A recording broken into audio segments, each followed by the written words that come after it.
तो दोस्तों, क्योंकि रिश्तों के भी रूप बदलते हैं कि आज के एपिसोड की शुरुआत होती है कार्तिक के घर से, जहां सभी लोग म्यूजिक का आनंद लेते हुए डांस कर रहे होते हैं।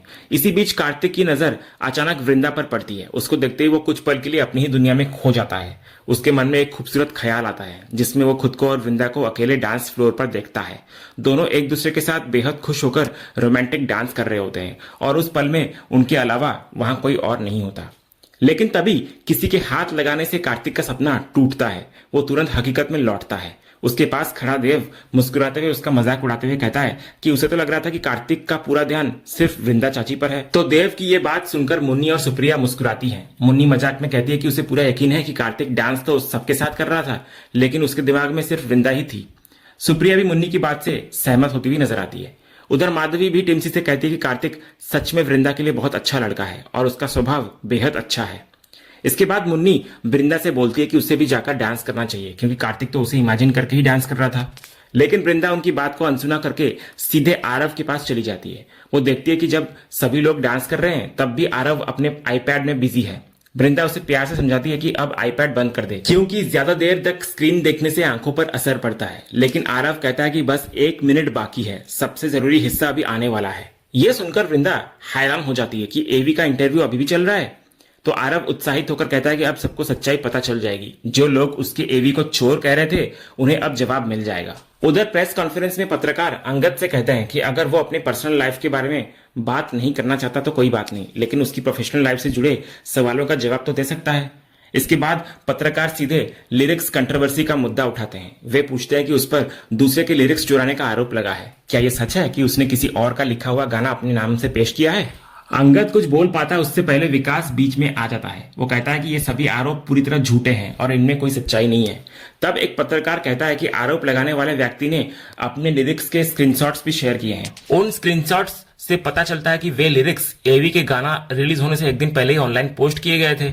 इस पर विकास अपनी सफाई देते हुए कहता है कि लोगों को सिर्फ स्क्रीनशॉट्स दिखाई दे रहे हैं, लेकिन ये नहीं पता कि एवी वही लिरिक्स पहले एक प्राइवेट इवेंट में सुना चुका था और वहीं से किसी ने उन्हें कॉपी करके ऑनलाइन पोस्ट कर दिया। विकास आगे बोलता है कि यह सब एवी की पॉपुलैरिटी का फायदा उठाने की कोशिश है। कोई उसकी फेम का इस्तेमाल करके पब्लिसिटी या पैसा कमाना चाहता है, इसलिए वो मीडिया से अपील करता है कि इस तरह के आरोपों को जरूरत से ज्यादा महत्व न दिया जाए। इसके बाद एक महिला पत्रकार अंगद से पूछती है कि अगर सच में किसी ने उसका ओरिजिनल कंटेंट चुराकर उसी को चोर कहा है तो वो ऐसे इंसान के लिए क्या कहना चाहेगा। इसके बाद लगभग सभी पत्रकार एक साथ अंगद से जवाब मांगने लगते हैं, लेकिन अंगद पूरी तरह खामोश खड़ा रहता है। उसके चेहरे पर साफ दिखाई देता है कि वो अंदर ही अंदर खुद से लड़ रहा है। अचानक अंगद जोर से सभी को चुप रहने के लिए कहता है। वो गुस्से में कहता है कि मीडिया में होकर भी इस तरह की बातें करना बेहद गलत और शर्मनाक है। माहौल को बिगड़ता देख विकास तुरंत प्रेस कॉन्फ्रेंस खत्म होने का ऐलान करता है और अंगद को वहां से लेकर अंदर चला जाता है। अंदर आते ही अंगद विकास का हाथ छुड़ाता है और पूछता है कि वो उसे बीच में से वहां से क्यों ले आया। इस पर विकास कहता है कि अंगद ने मीडिया वालों से जिस तरह बात की वो बिल्कुल सही नहीं था। मीडिया से इस तरह टकराना ठीक नहीं है। लेकिन अंगद भावुक होकर बोलता है कि असली गलती तो उसी की है, उसने ही लिरिक्स चुराए हैं। ऐसे में मीडिया उस असली लेखक को गलत क्यों ठहरा रही है? आखिर उसकी क्या गलती है? विकास उसको इस पर समझाने की कोशिश करता है कि वो उस इंसान को जानता तक नहीं है और ना ही उसका उनकी जिंदगी में कोई लेना देना है, इसलिए उसे बेवजह इतना परेशान होने की जरूरत नहीं है। लेकिन अंगद कहता है कि वो इंसान सच्चा है और उसी के साथ गलत हो रहा है, इसलिए उसे ये सब देखकर तकलीफ हो रही है। आखिर में विकास उसको ज्यादा न सोचने की सलाह देते हुए अपने साथ वहां से ले जाता है। दूसरी तरफ आरव खुशी खुशी वृंदा से कहता है कि उसने पहले ही कहा था कि एवी कभी चोर नहीं हो सकता। जो लोग उसे चोर कह रहे हैं वही गलत है। उसके लिए एवी हमेशा उसका हीरो रहेगा। लेकिन वृंदा आरव को समझाते हुए कहती है कि जिस इंसान को वो अपना हीरो मान रहा है, अगर वही सच में किसी और की मेहनत चुराए तो उसे हीरो नहीं कहा जा सकता। वो कहती है कि अगर किसी को अपना आदर्श बनाना है तो किसी ईमानदार, मेहनती और सच्चे इंसान को बनाना चाहिए, ना कि किसी ऐसे व्यक्ति को जिस पर चोरी और धोखा देने के आरोप लगे हों। वृंदा साफ शब्दों में कहती है कि उसके हिसाब से एवी ने गलत किया है। तभी पीछे खड़ी मिताली ये सारी बातें सुन लेती है। वो तुरंत गुस्से में वृंदा के पास आती है और पूछती है कि वो आखिर एवी के बारे में ऐसी बातें कैसे कह सकती है। मिताली कहती है कि कोई भी यूं ही आकर एवी के बारे में कुछ भी नहीं बोल सकता। वो याद दिलाती है कि वो खुद एवी की सबसे बड़ी फैन है और अपने फेवरेट सिंगर के खिलाफ एक भी गलत बात सुनना उसे बिल्कुल मंजूर नहीं है। वो गुस्से में वृंदा से पूछती है कि आखिर उसकी हिम्मत कैसे हुई एवी को चोर और चीटर कहने की। इस पर वृंदा सबके सामने शांत रहते हुए मिताली को कहती है कि वो बेवजह नया तमाशा खड़ा करने की कोशिश ना करे। वो उससे कहती है कि इस खुशी के माहौल में कोई नया सीन क्रिएट करने की जरूरत नहीं है उसे। तो इस पर मिताली ऊंची आवाज में वृंदा से कहती है कि सीन वो नहीं बल्कि वृंदा क्रिएट कर रही है। जब वृंदा ने एवी के बारे में इतनी बड़ी बड़ी बातें कही है तो अब उसे सबके सामने इसका जवाब भी देना होगा। मिताली फिर सवाल करती है कि आखिर वृंदा एवी को चीटर क्यों कह रही है। वो कहती है कि एवी इतना बड़ा सिंगर है, उसके करोड़ों फैंस हैं, उसने अपनी मेहनत से इतनी पहचान बनाई है, ऐसे इंसान के बारे में इस तरह बोलने की हिम्मत आखिर वृंदा की हुई कैसे। तभी वृंदा भी पहली बार गुस्से में ऊंची आवाज में वही बात दोहराती है कि क्योंकि एवी सच में एक बहुत बड़ा चीटर है। ये सुनते ही मिताली तुरंत पलटवार करती है। वो सबके सामने कहती है कि चीटिंग की बात वृंदा नहीं कर सकती क्योंकि असली धोखेबाज तो वो खुद है। इतने में नॉयना बीच में आती है और मिताली को याद दिलाती है कि उसने पहले ही साफ कहा था उससे कि इस डिनर में कोई ड्रामा या प्रॉब्लम नहीं चाहिए, फिर वो ऐसा माहौल क्यों बना रही है। लेकिन मिताली खुद को सही साबित करने की कोशिश करती है। वो कहती है कि अगर वृंदा एवी के बारे में कुछ भी बोलती रहे तो क्या वो चुपचाप सब सुनती रहे। उसके मुताबिक सबसे बड़ी धोखेबाज तो खुद वृंदा है। तभी कार्तिक भी मिताली को रोकते हुए पूछता है कि आखिर वो वृंदा जी से इस तरह से बातें क्यों कर रही है। तो मिताली कहती है कि लगता है इस घर में किसी को भी वृंदा की सच्चाई नहीं पता, इसलिए अब उसकी असलियत बताने की जिम्मेदारी उसी की है। कार्तिक फिर से उसको समझाने की कोशिश करता है कि किसी के बारे में इस तरह सबके सामने बात करना बिल्कुल गलत है, लेकिन मिताली बोलती है कि वो सिर्फ सच बोल रही है, ऐसा सच जिसके बारे में शायद वहां मौजूद किसी इंसान को भी नहीं पता। इसके बाद मिताली सबके सामने पूछती है कि क्या किसी को पता है कि आखिर वृंदा के एक्स हस्बैंड अंगद उसको छोड़कर क्यों चला गया था। माहौल को बिगड़ता देख मुन्नी तुरंत समझ जाती है कि अब बात बहुत आगे बढ़ सकती है, इसलिए वो बिना देर किए आरव और तारा को वहां से अंदर भेज देती है ताकि बच्चे ये सब ना सुने। उधर वृंदा मिताली से कहती है कि वो उससे कोई बहस करना नहीं चाहती। फिर वो कार्तिक की तरफ देखकर कहती है कि अब उन्हें वहां से निकल जाना चाहिए। इतना बोलकर वृंदा वहां से जाने लगती है, लेकिन मिताली उसे फिर से रोक लेती है। वो कहती है कि वृंदा उसके सामने टिक ही नहीं सकती क्योंकि वो सिर्फ सच बोल रही है, और जब सब लोग अब साथ में बिजनेस करने वाले हैं तो हर किसी को एक दूसरे की पूरी सच्चाई भी पता होनी चाहिए। इसके बाद मिताली सीधे वृंदा पर निजी आरोप लगाना शुरू करती है। वो कहती है कि क्या वृंदा को लगा था कि किसी को भी नहीं पता चलेगा कभी कि उसका पति उसको छोड़कर क्यों चला गया था। फिर वो इशारा में उसके चरित्र पर सवाल उठाने लगती है। ये सुनते ही हेमंत गुस्से में जोर से मिताली पर चिल्लाता है और उसे तुरंत चुप रहने के लिए कहता है, लेकिन मिताली उंगली दिखाकर हेमंत से कहती है कि वो उससे इस तरह से बात नहीं कर सकते। तभी नॉयना भी सख्त आवाज में कहती है कि अब बहुत हो चुका है। वो मिताली को एक शब्द और बोलने से मना करती है और याद दिलाती है कि उसने पहले ही नो ड्रामा कहा था, लेकिन मिताली फिर भी नहीं रुकती। वो कहती है कि अगर उसे ड्रामा कहा जा रहा है तो वृंदा क्या कर रही है। उसके मुताबिक वृंदा सबके सामने खुद को बहुत अच्छी और आदर्श महिला दिखाने की कोशिश कर रही है, जबकि सच्चाई बिल्कुल ही अलग है। इसके बाद मिताली फिर से एवी का नाम लेकर कहती है कि वृंदा को उसके बारे में कुछ भी कहने का कोई हक नहीं है। फिर वो नॉयना से कहती है कि एवी उसके लिए सिर्फ एक सिंगर नहीं बल्कि उसकी पूरी दुनिया है। ऐसा एक दिन भी नहीं जाता जब वो उसके गाने ना सुनती हो, इसलिए वो उसके खिलाफ एक भी गलत बात बर्दाश्त नहीं कर सकती।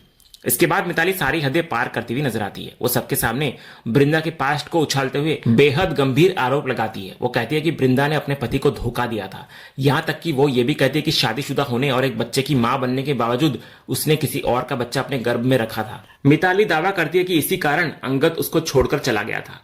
इतना ही नहीं, वो बेहद संवेदनशील टिप्पणी करते हुए उस बच्चे को लेकर भी अपमानजनक बात कहती हुई नजर आती है। मिताली की ये बात सुनते ही नितिन गुस्से के मारे उस पर चिल्लाता है और उसको अपनी मर्यादा में रहने की चेतावनी देता है।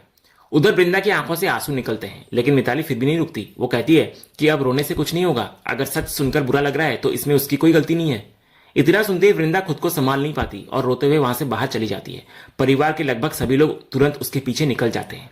उधर मिताली मन ही मन खुश होती हुई नजर आती है। वो सोचती है कि आखिरकार उसने आज वृंदा को उसी जगह लाकर खड़ा कर दिया जहां वो चाहती थी। उसके मुताबिक जो वृंदा खुद को बहुत ऊंचा समझ रही थी, आज उसने उसकी सारी इज्जत सबके सामने मिट्टी में मिला दी और बदला ले लिया। बाहर वृंदा अकेले ही वहां से जाने लगती है। तभी मुन्नी उसे रोकने की कोशिश करती है और कहती है कि वो इस हालत में अकेली कहीं ना जाए। उसी समय माधवी भी अपनी मां के पास आकर उसको गले लगाती है, लेकिन वृंदा किसी की भी बात नहीं सुनती। वो अकेले ही अपनी गाड़ी लेकर वहां से निकल जाती है।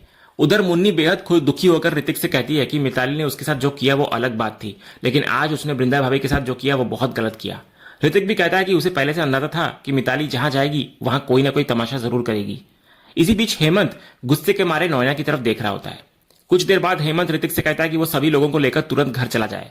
मुन्नी और ऋतिक दोनों हेमंत से भी साथ चलने के लिए कहते हैं, लेकिन हेमंत उनसे कहता है कि वे लोग पहले घर जाएं, वो थोड़ी देर बाद आएगा। इसके बाद पूरा वीरानी परिवार वहां से निकल जाता है। उधर घर के अंदर कार्तिक सीधे मिताली के पास आकर उससे पूछता है कि आखिर अभी जो हुआ उसका मतलब क्या था। मिताली बिना किसी झिझक के कहती है कि उसने जो भी कहा वो सब सच था। अगर कार्तिक को यकीन नहीं है तो वो किसी से भी पूछ सकता है, बल्कि सबसे अच्छा होगा कि वो सीधे वीरानी परिवार से ही पूरी सच्चाई जान ले। इसके बाद मिताली बोलती है कि अंगद वृंदा से बहुत प्यार करता था, लेकिन उसी वृंदा ने उसे धोखा दिया था।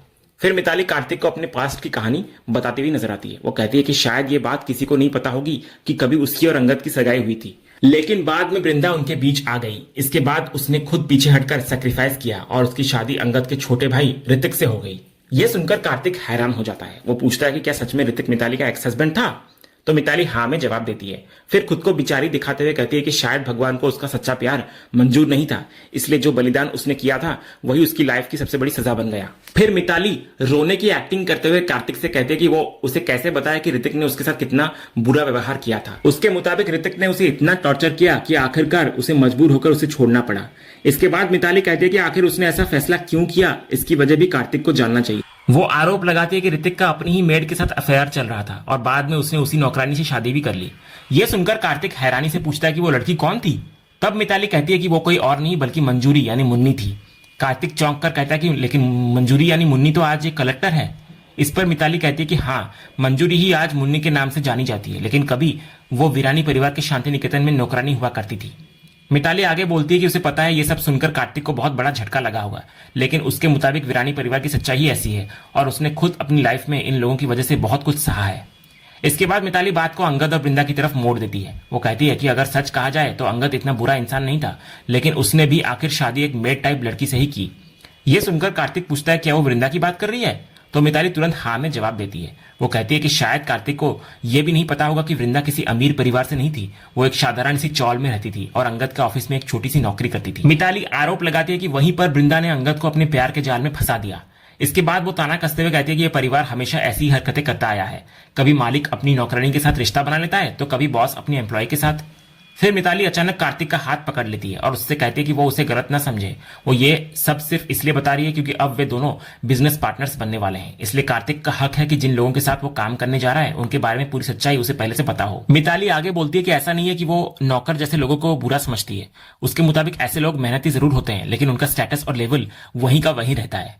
अपनी बात साबित करने के लिए वो फिर वृंदा का एग्जाम्पल देती है। वो कहती है कि अंगद ने वृंदा को क्या नहीं दिया, उसे प्यार दिया, सम्मान दिया, हर कदम पर उसका साथ दिया और उसे एक नई पहचान दिलाई, लेकिन बदले में वृंदा ने उसी के साथ धोखा किया और किसी दूसरे इंसान के साथ अफेयर कर लिया।